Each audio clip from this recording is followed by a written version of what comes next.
When Daphne announced she was staying in Los Angeles to launch her signature fragrance, Phoenix, no one expected her to ignite the entire foundation of Forrester Creations. The perfume was more than a product, it was a resurrection. Her resurrection. She had spent years floating in the orbit of other people's ambitions, quiet in her elegance, observant in her silence. But with Phoenix, she would reclaim her own narrative, one scent, one bottle, one calculated move at a time. Rich Forrester approved the line without hesitation. Daphne had a gift for mystery, and the industry needed something bold again. The launch campaign was already in motion when she announced she'd be flying to Paris to close a multimillion-dollar distribution deal. A champagne-smooth plan. The flight was scheduled. The jet, Forrester's own, was readied. Staff boarded. And then, 23 minutes after takeoff, the sky tore open over the Atlantic. The explosion was instant. Debris rained over the water like falling stars. News broke in LA before the smoke cleared. Daphne Marceau presumed dead in private jet explosion. The perfume bottles hadn't even hit shelves yet, and the woman behind Phoenix was gone. Or so it seemed. The initial investigation was swift and unsatisfying. Authorities ruled it a mechanical failure. No foul play. Just an unfortunate tragedy. Ridge didn't buy it. Not for a second. He had felt the wrongness in his gut from the moment he heard the news. Something wasn't right. The timing, the jet, the contracts still unsigned. It smelled of smoke, but not the kind from fuel. He hired his own team, private, silent, and efficient. The first discovery came within days. The flight manifest was altered. Daphne's name was on it, but security camera footage showed her never arriving at the airport. The others on board were legitimate. Crew. Her assistant. A courier. But Daphne herself? Vanished. Then came the second discovery, buried in insurance files. Large claims filed within hours of the explosion. Payouts fast-tracked. And a signature, Carter Walton. As Forrester's general counsel, Carter had the authority to initiate emergency processes, especially when a company asset like a private jet was involved. But something was off. Ridge's investigators found discrepancies in the valuation reports. Carter had grossly inflated the jet's insured value. The payout, in theory, would be more than enough to cover new international operations if redirected through private accounts. The dots began to connect. And that's when Daphne walked into Ridge's office, alive, quiet, deliberate, and ready. "I never boarded," she said. "And I never intended to." Ridge stared at her, stunned. "You let us think you were dead." "I had to. Otherwise, he never wouldn't have exposed himself." She handed Ridge a file. Inside, months of internal documents, offshore account logs, and email chains. Carter had been embezzling funds from Forrester International divisions for over 6 years. Not alone, he had accomplices, but he was the architect. Using subtle contract amendments, insurance loopholes, and dormant shell companies, he had siphoned over $47 million under the guise of corporate overhead and travel stipends. Daphne had found the pattern 2 months earlier, buried in fragrance R&D invoices. She traced the false vendors, hired her own forensic accountant, and uncovered a trail that led directly to Carter. The jet explosion? That had been the bait. Her public death had forced Carter's hand. The moment he filed for the payout, he stepped out of the shadows. Now Ridge had him. They kept Daphne's return a secret for 72 hours. During that time, Ridge and Daphne worked with federal investigators. The team retrieved Carter's personal devices, planted decoy files, and monitored his communications. Carter never saw it coming. Then came the leak. Somehow, internal evidence began circulating outside the investigation.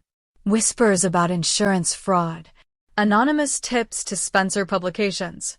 Rumors reached Brooke. Then Steffi. The walls began to close. When Carter walked into the boardroom Monday morning, every face turned cold. Ridge stood at the head of the table, eyes like steel. Beside him, not in ghostly absence but very much alive, was Daphne. The room froze. Carter staggered. "You're alive," she said. "And so is every email you tried to delete." She opened the file and slid it across the table. "The Department of Justice is already reviewing your offshore accounts," Ridge added. "You used Forrester funds to create personal real estate in Dubai. You funneled travel stipends to ghost agencies in Prague. And worst of all," he paused, "you used my family's name to do it." Carter tried to speak. Brooke stood. "You have no defense," she said. "You killed 4 people on that plane." His face dropped. "I didn't mean to. Daphne wasn't even, but she was supposed to be," Ridge snapped. "And that's enough." The press conference was called the same day. Ridge stood in front of the cameras and announced Daphne's survival, her courageous uncovering of a multi-million-dollar fraud ring, and Carter's removal from all Forrester-related operations pending federal investigation. He didn't hold back. He didn't protect. Within hours, Spencer Publications ran a special edition, Betrayal in Silk, Carter Walton and the Fall of Forrester Trust. But behind the scenes, the fallout was messy. Eric was devastated. Carter had been his confidant for years. Katie was humiliated. She had trusted Carter, loved him, even briefly. Brooke stood tall publicly but privately wept for how close they'd come to losing everything. Steffi, fiercely protective of the Forrester name, demanded full audits of all international operations. And Hope, already raw from her recent romantic unraveling, retreated from the public eye entirely. But Daphne remained. Phoenix launched the following week. She didn't hold a press tour. She didn't need to. The story sold itself.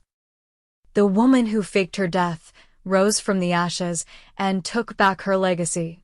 The perfume sold out in 2 days. At the launch party, Ridge raised a glass. "To second chances," he said. Daphne raised hers too. And to the end of silence. But far away, in a luxury suite in Singapore, a man watched the broadcast with careful eyes. On his desk, a photo of Carter Walton. And next to it, an older file. Forrester internal records. From before the thefts began. He smiled. "This was only step 1, he whispered. And the next storm began to gather. The morning of May 28th broke over Los Angeles like any other, bright, buzzing with anticipation and hiding the usual chaos just beneath its glamorous sheen. But inside the walls of Forrester Creations, tension ran hot beneath the surface. The headlines were quiet for now, but everyone in the family felt the storm coming. Hope Logan stood in front of the mirror in her office, heart pounding. Carter Walton's ring rested in a velvet box on the table behind her, and the weight of his proposal echoed in her mind like a thunderclap. She hadn't answered yet. Not officially. Not aloud. But today, the world would hear it. And it wouldn't just be about love. It would be about power, legacy, and reinvention. Meanwhile, Steffi Forrester was making headlines of her own. Her sudden, vocal support for Hope's happiness caught the entire family off guard, especially Ridge and Brooke, who now found themselves asking the same question. What changed? Just weeks ago, Steffi had been the most vocal opponent of Hope's every move. She had all but accused her of emotional sabotage, of stringing Thomas along, of destroying Liam's already fragile psyche. She'd rallied Taylor, formed alliances behind closed doors, and spoken of Hope as a threat. Not just to Thomas, but to the Forrester name. And now, suddenly, she was smiling, nodding in public meetings, and even encouraging Hope to move forward with Carter.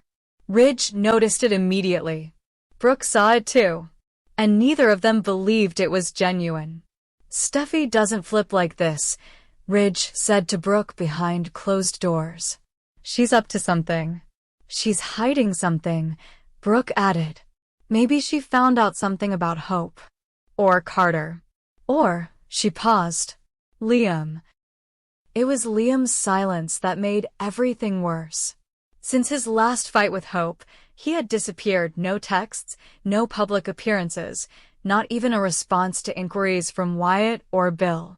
The only clue came from a single voicemail Steffi had received days earlier. Short. Final. It simply said, "Let her be happy. I'm done." Steffi deleted the message. She didn't tell anyone, not Ridge, not Taylor. But the words haunted her. And more than that, they pushed her to act. Hope was moving on. And for once, maybe Steffi didn't want to be the one to stop her. In truth, Steffi knew more than she was letting on. Liam's disappearance wasn't entirely voluntary. After their argument, after he saw Carter and Hope together, something inside Liam fractured. He didn't go off to clear his head, he had gone to confront Carter. Security footage never released to the media showed Liam entering Carter's building late at night, drunk, unsteady, furious. The footage also showed Carter never came home that night. The rest was buried by silence. Steffi had received the security footage anonymously, along with a message, "Tell no one. Let her go, or the truth comes out." Now, Steffi stood in Hope's office with a smile that didn't quite reach her eyes. "I'm glad you're happy," she said. "You deserve it." Hope stared at her, suspicious, but too tired to dig. "Do you mean that?" "I do. Because last month, you told me I'd ruin Carter the way I ruined Liam." Steffi smiled, eyes hard. "Maybe I was wrong." Across the building, Ridge paced. Brooke leaned against his desk, arms crossed. "What if this is our opening?" she said. "If Steffi's stepping back, if Hope's moving forward with Carter, maybe it's time to stop pretending." Ridge shook his head. "You think I should just forget everything? Pretend we're not still rebuilding trust?" "No," Brooke said. "But you never stopped loving me. And I never stopped waiting for you to admit it." He looked at her, torn. "You always think love is enough. And you always run from it when you're scared." Before he could answer, the door burst open. Katie Logan. She was shaking. "I saw them," she said. "Carter. Daphne." Brooke's blood ran cold. "What do you mean?" Katie slammed her phone down and played the video. Grainy, zoomed in, but undeniable. Carter and Daphne kissing on the balcony of the Forrester rooftop during the gala 2 nights ago. Hours before Carter proposed to Hope. "Tell me that doesn't mean anything," Katie whispered. "Tell me she didn't know." Brooke snatched the phone, stunned. Ridge stared in disbelief. Daphne had disappeared after the explosion scandal. Now she was back, quietly, and Carter had kept it secret. Brooke ran to Hope's office. The ring was already on her finger. Hope looked up, radiant. "I said yes," she said. Brooke's heart broke. Carter entered seconds later. He froze when he saw the phone in Brooke's hand. Hope turned slowly. "What's going on?" No one spoke. Steffi entered next, pale. "They know," she said softly. Hope turned to Carter. "Is this true?" Carter tried to explain, to backtrack, to say it was a mistake. That it meant nothing. That he thought Daphne was leaving. That Hope was the one he truly loved. But the damage was done. Hope removed the ring without a word. She handed it back and walked out. The fallout was immediate. The media leaked the video. Spencer Publications had a field day. Hope Logan betrayed again. Ridge demanded Carter's resignation. Brooke tried to find Hope, but she was gone. She left LA that night without telling anyone where she was going. Katie confronted Daphne in the Forrester lounge the next morning. "You knew what you were doing." "I kissed him," Daphne said flatly. "He didn't stop me." In Monte Carlo, Julian DeVoe read the headlines with a satisfied smile. He closed the folder in front of him. Inside were photos of Ridge, Brooke, Carter, and Hope. Red circles. Notes. Timelines. "Fall apart," he whispered. "Then I rebuild you all." Meanwhile, Hope landed in Aspen. Alone. Wounded. Free. A text came through from an unknown number. "Sometimes happiness isn't found, it's built. Brick by brick. I never stopped waiting for you. Thomas." Hope stared at the message and smiled. But behind her, in the hotel lobby, a man watched. He wore a ring that once belonged to Liam. And he wasn't smiling. Not at all.